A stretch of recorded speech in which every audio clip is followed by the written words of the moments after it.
हल्की हल्की बारिश की बूंदें पेड़ों की पत्तियों से टपक रही थी। जंगल में ठंडी हवा बह रही थी। एक पुराने पेड़ की जड़ के पास एक छोटे सा चूल्हा धुआं छोड़ रहा था। उसके पास बैठी थी टुनटुनी चिड़िया। एक दुबली कमजोर पर आंखों में हौसला लिए माँ उसके सामने रखी थी एक छोटी टोकरी जिसमें कुछ भुट्टे थे। उफ, ये बरसात भी ना लगातार 3 दिन से सूरज दिखा नहीं। सारा जंगल भीग रहा है और मेरा ये टूटा फूटा ठेला कितनी बार सीला है इसे, पर हर बरसात में छेद और बढ़ जाते हैं। लेकिन क्या करूं, मैं रुक नहीं सकती। मेरे दोनों बच्चे घर में भूखे बैठे हैं। कुकू को तो कल रात बुखार भी था, उसने पूरा दिन कुछ नहीं खाया और सुनहरी की वो सूखी सी आंखें बस देखती रहती है मुझे चुपचाप। हे भगवान, बस आज के दिन की थोड़ी सी बरकत दे दो। 1-2 भुट्टे ही बिक जाए तो कुछ अनाज आ जाएगा, कुछ दवा ले आऊंगी कुकू के लिए। वो अपने पंख से बारिश की बूंदें पहुंचती है और चूल्हे पे भुट्टा सेकने लगती है। पास ही पेड़ के खोखले में 2 नन्हे बच्चे सुनहरी और कुकू सिकुड़ कर बैठे थे। पत्तियों की चादर ओढ़ी हुई थी। भैया, तुम्हें बहुत तेज बुखार है। मम्मी बाहर भुट्टा बेचने गई है, बारिश में भीग रही है, ठंडी हवा चल रही है।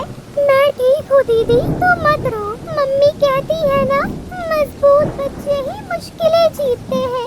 पर मम्मी की आंखों में कल रात मैंने आंसू देखे थे। वो सोचती है हम नहीं देखते, पर हम सब समझते हैं। मम्मी बहुत थक गई है। जब मैं बड़ा हो जाऊंगा, मैं मम्मी को भुट्टा बेचने नहीं दूंगा। मैं रोज पेड़ से अच्छे अच्छे फल ला कर दूंगा। बाहर चूल्हे पर भुट्टा सुलग रहा था। पास से एक तोता गुजरता है। उसके सर पर पत्ते थे जिससे वो खुद को बारिश से बचा रहा था। अरे टुनटुनी बहन, आज फिर भीग रही हो? ये तो ठंडी हवाएं हैं, चूल्हा भी जल नहीं रहा ठीक से। काहे का भुट्टा बेचोगी? तोते भाई, तू हंस ले, मजाक कर ले, पर मेरी मजबूरी तो मेरे चूल्हे से उठते धुएं में साफ दिखती है। ये भुट्टा सिर्फ बेचने के लिए नहीं सेक रही, इसमें मेरी उम्मीदें पक रही है। अगर ये बिक जाए तो आज बच्चों को खाना मिल जाएगा। कल रात कुकू की तबीयत बहुत बिगड़ गई थी, बुखार से तप रहा था मेरा लाल। और सुनहरी, वो तो पूछती तक नहीं अब। शायद जान गई है कि माँ हर बार कुछ कर नहीं पाती, तो कुछ मत खरीद। पर ये मत कहे कि काहे बेचोगी। जब पेट और ममता दोनों एक साथ जलते हैं ना, तो माँ सब मौसमों से लड़ जाती है। माफ करना बहन, ये ले 2 पत्तियां है भीगी हुई, पर ले और एक भुट्टा दे दे। तेरा दिल बहुत बड़ा है और तेरा संघर्ष और भी बड़ा।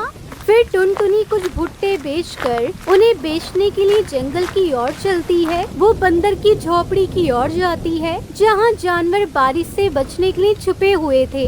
भुट्टा ले लो भुट्टा। भैया बहनों, गर्मा गर्म बारिश के साथ स्वाद का तोहफा सिर्फ 2 पत्तियों में। भुट्टा ले लो भुट्टा। अरे टुनटुनी दीदी, तो हर बार बरसात में यही आती है, तू डरती नहीं है क्या? डर तो बहुत लगता है भाई। जब बिजली कड़कती है ना, तो कलेजा मुंह को आ जाता है। पर जब बच्चों के भूखे पेट की आवाज सुनाई देती है, तब डर अपने आप सिमट जाता है। अगर मैं भी अपने पंख समेट लूं, तो मेरे बच्चों के पंख कैसे फैलेंगे? हर भुट्टा जो मैं बेचती हूँ, उसमें बच्चों की दवा, किताब, एक सूखा कंबल और उनका बचपन छिपा होता है। मैं माँ हूँ, पर माँ सिर्फ प्यार नहीं होती। माँ मेहनत होती है, लड़ाई होती है, उम्मीद होती है। बस बहन, तूने तो दिल हिला दिया। ये ले 5 पत्तियाँ और 3 भुट्टे दे दे, बाकी बच्चों के लिए ले जाऊंगा।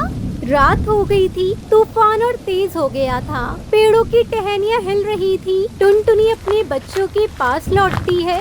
बेटा, आज थोड़ा भुट्टा बिक गया, ये लो आधा खा लो। सुनहरी, तू भी खा लो। मम्मी, तुमने कुछ खाया? माँ की भूख तो बच्चों की मुस्कान में ही मिट जाती है। तुम खाओ बस। मम्मी, तुम बहुत बहादुर हो, तुम हमारी सुपर हीरो हो। अगले दिन टुनटुनी फिर निकलती है, पर इस बार पेड़ के ऊपर से उल्लू बाबा पुकारते हैं। टुनटुनी बेटिया, एक बात कहूँ? जी बाबा, कहिए। मैं तुझे कई दिनों से देख रहा हूँ। तू बारिश, हवा, ठंड, भूख सबके खिलाफ खड़ी है। तू अकेली माँ है, पर तेरे इरादे पूरे जंगल से बड़े हैं। तू मेरे घर के बाहर भुट्टा बेचा कर। मैं छत दूंगा, आग दूंगा, ग्राहक भी भेजूंगा। तू अब अकेली नहीं है। बाबा, आप नहीं जानते आपने क्या दे दिया मुझे। ये सिर्फ छत नहीं है, ये मेरी टूटी उम्मीदों का मरहम है। मैंने कभी किसी से कुछ मांगा नहीं, पर जब किसी अजनबी की आंखों में अपनापन दिखता है तो लगता है भगवान सुन रहा है। अगले दिन टुनटुनी उल्लू बाबा के घर के बाहर भुट्टा बेचती है। अब बारिश की चिंता नहीं थी। जानवर और पक्षी आने लगे थे। ये लो पत्तियाँ, भुट्टा दो। बारिश में नाचने से अच्छा है तेरे भुट्टे हैं। दीदी, तेरे भुट्टे तो अब जंगल में मशहूर हो गए हैं। बस यूं ही आते रहो। मैं भुट्टों में सिर्फ स्वाद नहीं, माँ का प्यार भी सीखती हूँ। रात को टुनटुनी लौटती है अपने बच्चों के लिए मिठाई, 2 भुट्टे और एक नया कंबल लेकर। मम्मी, मिठाई हमें सच में मिल रही है। मम्मी, अब तुम बारिश में मत भीगना, अब सब ठीक हो जाएगा ना? हाँ बेटा, अब हमें बरसात नहीं डराएगी। अब हमारी मेहनत हमें बचाएगी। अब मम्मी टूटेगी नहीं। अब मम्मी ऊंचे पंखों से उड़ान भरेगी। इस कहानी से हमें सीख मिलती है कि जो माँ आंधियों में भी अपने बच्चों के लिए चूल्हा जलाती है, उसके लिए पूरा जंगल एक दिन छत बन जाता है।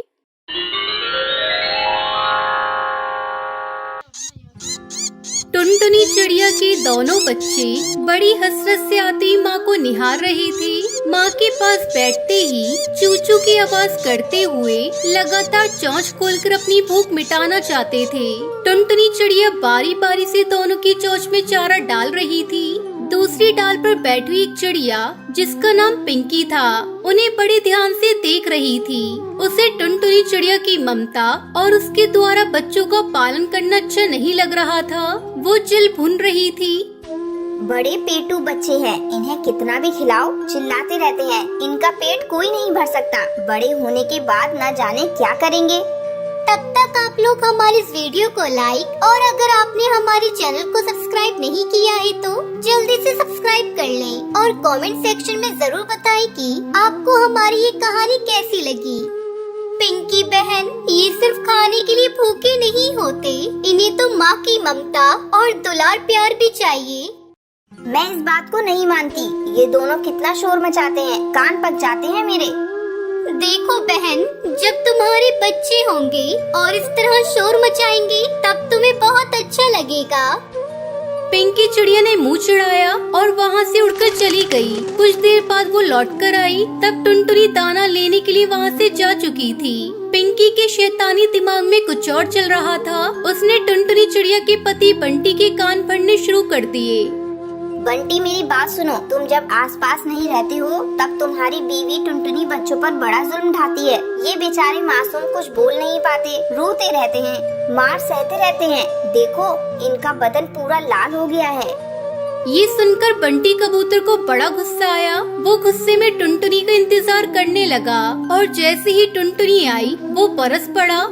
टुनटुनी, मैं तुम्हें बहुत अच्छी माँ समझता था, लेकिन तुम तो डायन निकली, डायन। मेरे बच्चों को मारती हो, सताती हो। अरे, ये तुम क्या कह रहे हो? ये दोनों मेरे भी बच्चे हैं। मैं इन्हें बड़े प्यार से रखती हूँ। अरे, तुम बहुत बड़ी झूठी हो। मैं सब जान गया हूँ। मेरे बच्चों को इतना मारती हो कि इनका पूरा शरीर लाल हो गया है। अभी इसी वक्त यहाँ से चली जाओ। मुझे अपना गंदा चेहरा कभी मत दिखाना। आपको गलतफहमी हुई है।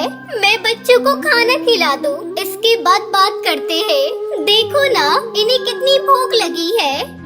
अरे बंद करो हमदर्दी की बातें। मैं बच्चों को खिला लूंगा, उन्हें संभाल भी लूंगा। तुम यहाँ से चली जाओ। दोबारा यहाँ अपना मुंह मत दिखाना। टुनटुनी चिड़िया के दिल पर बड़ा गहरा सदमा पहुंचा। वो वहाँ से आंसू बहाती हुई चली गई। रास्ते में उसे अपने बच्चों की बहुत याद आ रही थी। तब उसने लौटने का इरादा बना लिया। वो लौट कर आई और दूर पेड़ पर बैठकर अपने बच्चों को देखने लगी। उसके बच्चे हकीकत से पूरी तरह अनजान थे और माँ का इंतजार कर रहे थे, लेकिन उन्हें क्या पता था कि उनके जालिम पिता ने माँ को हमेशा के लिए उनसे जुदा कर दिया है। उन्हें भूख लगी थी, लेकिन खिलाने वाला कोई नहीं था। बंटी कबूतर के पास भी बच्चों को खिलाने के लिए कुछ भी नहीं था। पास में रहने वाले तोते को दया आई और उसने बच्चों को खाना दिया। टुनटुनी ने सोचा कि बच्चों के लिए कुछ खाने का सामान लाया जाए। आसपास तो कुछ भी नहीं था, इसलिए उसे दूर जाना पड़ा। वो एक जगह दाना चुगने गई। उसी समय वहाँ पिंकी आ गई। पिंकी ने पास ही चौच में पत्थर पकड़ा और टुनटुनी के सर पर गिरा दिया। वो पत्थर टुनटुनी के सर पर जैसे ही पड़ा वो नीचे जमीन पर गिर पड़ी और ऐसी गिरी कि फिर न उठ पाई। पिंकी का रास्ता पूरी तरह से साफ हो गया था। उसने बंटी की दुर्घटना का कारण बताकर टुनटुनी की मौत की सूचना दी। बंटी पहले तो खामोश हुआ, लेकिन फिर पिंकी ने उसे अपनी चिकनी चुपड़ी बातों में ले लिया। बंटी, मुझे अपने बच्चों की अम्मा बना लो। मैं इनका और तुम्हारा पूरा ध्यान रखूंगी। बंटी पर पिंकी का जादू पहले से ही असर कर चुका था, इसलिए वो फौरन तैयार हो गया। पिंकी दोनों बच्चों की सौतेली माँ बन गई। तुम कौन हो? तुम्हारी माँ हूँ। तुम मेरी माँ नहीं हो सकती। सच सच बताओ, मेरी माँ कहाँ है? तुम्हारी माँ का सर फूट गया और वो मर गई और अब कभी नहीं आ पाएगी। ये क्या कह रही हो? कह दो ये झूठ है। यही सच है। अब पिंकी दोनों बच्चों को खूब सताने लगी।